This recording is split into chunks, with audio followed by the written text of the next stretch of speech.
Hechos capítulo 4. Pedro y Juan ante el concilio. Mientras Pedro y Juan le hablaban a la gente, se vieron enfrentados por los sacerdotes, el capitán de la guardia del templo y algunos de los saduceos. Estos líderes estaban sumamente molestos porque Pedro y Juan enseñaban a la gente que hay resurrección de los muertos por medio de Jesús. Los arrestaron y, como ya era de noche, los metieron en la cárcel hasta la mañana siguiente. Pero muchos de los que habían oído el mensaje lo creyeron, así que el número de hombres creyentes ascendió a un total aproximado de 5,000. Al día siguiente, el concilio, integrado por todos los gobernantes, ancianos y maestros de la ley religiosa, se reunió en Jerusalén.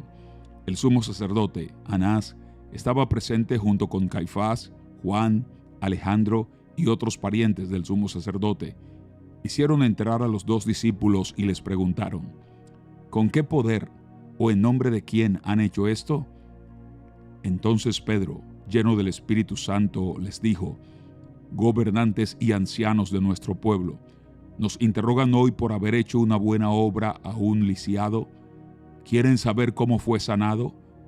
Déjenme decirles claramente, tanto a ustedes como a todo el pueblo de Israel, que fue sanado por el poderoso nombre de Jesucristo de Nazaret, el hombre a quien ustedes crucificaron, pero a quien Dios levantó de los muertos. Pues es Jesús a quien se refieren las Escrituras cuando dicen: la piedra que ustedes, los constructores, rechazaron, ahora se ha convertido en la piedra principal. En ningún otro hay salvación. Dios no ha dado ningún otro nombre bajo el cielo mediante el cual podamos ser salvos. Los miembros del concilio quedaron asombrados cuando vieron el valor de Pedro y de Juan, porque veían que eran hombres comunes sin ninguna preparación especial en las Escrituras. También los identificaron como hombres que habían estado con Jesús. Sin embargo, dado que podían ver allí de pie entre ellos al hombre que había sido sanado, no hubo nada que el concilio pudiera decir. Así que les ordenaron a Pedro y a Juan que salieran de la sala del concilio y consultaron entre ellos. ¿Qué debemos hacer con estos hombres?, se preguntaban unos a otros. No podemos negar que han hecho una señal milagrosa y todos en Jerusalén ya lo saben. Así que para evitar que sigan divulgando su propaganda aún más, tenemos que advertirles que no vuelvan a hablar con nadie en el nombre de Jesús. Entonces llamaron nuevamente a los apóstoles y les ordenaron que nunca más hablaran ni enseñaran en el nombre de Jesús. Pero Pedro y Juan respondieron: ¿acaso piensan que Dios quiere que los obedezcamos a ustedes en lugar de a Él? Nosotros no podemos dejar de hablar acerca de todo lo que hemos visto y oído. Entonces el concilio los amenazó aún más, pero finalmente los dejaron ir porque no sabían cómo castigarlos sin desatar un disturbio, pues todos alababan a Dios por esa señal milagrosa, la sanidad de un hombre que había estado lisiado por más de 40 años. Los creyentes oran por valentía. Tan pronto como quedaron libres Pedro y Juan, volvieron a donde estaban los demás creyentes y les contaron lo que los sacerdotes principales y los ancianos les habían dicho. Cuando los creyentes oyeron las noticias, todos juntos alzaron sus voces en oración a Dios. Oh Señor soberano, creador del cielo y de la tierra, del mar y de todo lo que hay en ellos. Hace mucho tiempo tú hablaste por el Espíritu Santo mediante nuestro antepasado David, tu siervo, y dijiste: ¿por qué estaban tan enojadas las naciones? ¿Por qué perdieron el tiempo en planes inútiles? Los reyes de la tierra se prepararon para la batalla, los gobernantes se reunieron en contra del Señor y en contra de su Mesías. De hecho, eso ha ocurrido aquí en esta misma ciudad, pues Herodes Antipas, el gobernador Poncio Pilato, los gentiles y el pueblo de Israel estaban todos unidos en contra de Jesús, tu santo siervo, a quien ungiste. Sin embargo, todo lo que hicieron ya estaba determinado de antemano de acuerdo con tu voluntad. Y ahora, oh Señor, escucha sus amenazas y danos a nosotros, tus siervos, mucho valor al predicar tu palabra. Extiende tu mano con poder sanador, que se hagan señales milagrosas y maravillas por medio del nombre de tu santo siervo Jesús. Después de esta oración, el lugar donde estaban reunidos tembló, y todos fueron llenos del Espíritu Santo y predicaban con valentía la palabra de Dios. Los creyentes comparten sus bienes. Todos los creyentes estaban unidos de corazón y en espíritu. Consideraban que sus posesiones no eran propias, así que compartían todo lo que tenían. Los apóstoles daban testimonio con poder de la resurrección del Señor Jesús, y la gran bendición de Dios estaba sobre todos ellos. No había necesitados entre ellos, porque los que tenían terrenos o casas los vendían y llevaban el dinero a los apóstoles para que ellos lo dieran a los que pasaban necesidad. Por ejemplo, había un tal José, a quien los apóstoles le pusieron el sobrenombre Bernabé, que significa hijo de ánimo. Él pertenecía a la tribu de Leví y era oriundo de la isla de Chipre. Vendió un campo que tenía y llevó el dinero a los apóstoles. Capítulo 5. Ananías y Zafira. Había cierto hombre llamado Ananías, quien, junto con su esposa Zafira, vendió una propiedad y llevó solo una parte del dinero a los apóstoles, pero afirmó que era la suma total de la venta. Con el consentimiento de su esposa, se quedó con el resto. Entonces Pedro le dijo: Ananías, ¿por qué has permitido que Satanás llenara tu corazón? Le mentiste al Espíritu Santo y te quedaste con una parte del dinero. La decisión de vender o no la propiedad fue tuya, y después de venderla, el dinero también era tuyo para regalarlo o no. ¿Cómo pudiste hacer algo así? No nos mentiste a nosotros, sino a Dios. En cuanto Ananías oyó estas palabras, cayó al suelo y murió. Todos los que se enteraron de lo sucedido quedaron aterrados. Después unos muchachos se levantaron, lo envolvieron en una sábana, lo sacaron y lo enterraron. Como 3 horas más tarde, entró su esposa sin saber lo que había pasado. Pedro le preguntó: ¿Fue este todo el dinero que tú y tu esposo recibieron por la venta de su terreno? Sí, contestó ella, ese fue el precio. Y Pedro le dijo: ¿Cómo pudieron ustedes dos siquiera pensar en conspirar para poner a prueba al Espíritu del Señor de esta manera?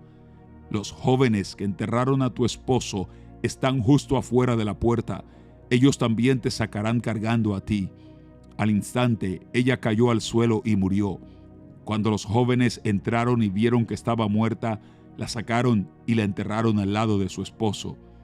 Gran temor se apoderó de toda la iglesia y de todos los que oyeron lo que había sucedido. Los apóstoles sanan a muchos. Los apóstoles hacían muchas señales milagrosas y maravillas entre la gente, y todos los creyentes se reunían con frecuencia en el templo, en el área conocida como el Pórtico de Salomón. Pero nadie más se atrevía a unirse a ellos, aunque toda la gente los tenía en alta estima. Sin embargo, cada vez más personas, multitudes de hombres y mujeres, creían y se acercaban al Señor. Como resultado del trabajo de los apóstoles, la gente sacaba a los enfermos a las calles en camas y camillas para que la sombra de Pedro cayera sobre algunos de ellos cuando él pasaba. Multitudes llegaban desde las aldeas que rodeaban a Jerusalén y llevaban sus enfermos y a los que estaban poseídos por espíritus malignos, y todos eran sanados. Los apóstoles enfrentan oposición. El sumo sacerdote y sus funcionarios, que eran saduceos, se llenaron de envidia. Arrestaron a los apóstoles y los metieron en la cárcel pública. Pero un ángel del Señor llegó de noche, abrió las puertas de la cárcel y los sacó. Luego les dijo: vayan al templo y denle a la gente este mensaje de vida. Así que, al amanecer, los apóstoles entraron en el templo como se les había dicho y comenzaron a enseñar de inmediato. Cuando llegaron el sumo sacerdote y sus funcionarios, convocaron al Concilio Supremo, es decir, a toda la asamblea de los ancianos de Israel. Luego mandaron a sacar a los apóstoles de la cárcel para llevarlos a juicio. Pero cuando los guardias del templo llegaron a la cárcel, los hombres ya no estaban. Entonces regresaron al concilio y dieron el siguiente informe. La cárcel estaba bien cerrada. Los guardias estaban afuera en sus puestos, pero cuando abrimos las puertas no había nadie. Cuando el capitán de la guardia del templo y los sacerdotes principales oyeron esto, quedaron perplejos y se preguntaban en qué iba a terminar todo el asunto. Entonces alguien llegó con noticias sorprendentes. Los hombres que ustedes metieron en la cárcel están en el templo enseñando a la gente. El capitán fue con los guardias del templo y arrestó a los apóstoles, pero sin violencia, porque tenían miedo de que la gente los apedreara. Después llevaron a los apóstoles ante el Concilio Supremo, donde los confrontó el sumo sacerdote. Les ordenamos estrictamente que no enseñaran nunca más en nombre de ese hombre, les dijo. En lugar de eso, han llenado a toda Jerusalén con la enseñanza acerca de él y quieren hacernos responsables de su muerte. Pero Pedro y los apóstoles respondieron: nosotros tenemos que obedecer a Dios antes que a cualquier autoridad humana. El Dios de nuestros antepasados levantó a Jesús de los muertos después de que ustedes lo mataron colgándolo en una cruz. Luego Dios lo puso en el lugar de honor a su derecha como príncipe y salvador. Lo hizo para que el pueblo de Israel se arrepintiera de sus pecados y fuera perdonado. Nosotros somos testigos de estas cosas, y también lo es el Espíritu Santo, dado por Dios a todos los que lo obedecen. Al oír esto, el Concilio Supremo se enfureció y decidió matarlos. Pero uno de los miembros, un fariseo llamado Gamaliel, experto en la ley religiosa y respetado por toda la gente, se puso de pie y ordenó que sacaran de la sala del concilio a los apóstoles por un momento. Entonces les dijo a sus colegas: hombres de Israel, tengan cuidado con lo que piensan hacerles a estos hombres.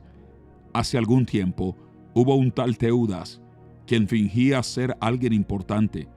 Unas 400 personas se le unieron, pero a él lo mataron y todos sus seguidores se fueron cada cual por su camino. Todo el movimiento se redujo a nada. Después de él, en el tiempo en que se llevó a cabo el censo, apareció un tal Judas de Galilea. Logró que gente lo siguiera, pero a él también lo mataron y todos sus seguidores se dispersaron. Así que mi consejo es que dejen a esos hombres en paz. Pónganlos en libertad. Si ellos están planeando y actuando por sí solos, pronto su movimiento caerá. Pero si es de Dios, ustedes no podrán detenerlos. Tal vez hasta se encuentren peleando contra Dios. Los otros miembros aceptaron su consejo, llamaron a los apóstoles y mandaron que los azotaran. Luego les ordenaron que nunca más hablaran en el nombre de Jesús y los pusieron en libertad. Los apóstoles salieron del Concilio Supremo con alegría, porque Dios los había considerado dignos de sufrir deshonra por el nombre de Jesús, y cada día, en el templo y casa por casa, seguían enseñando y predicando este mensaje: Jesús es el Mesías.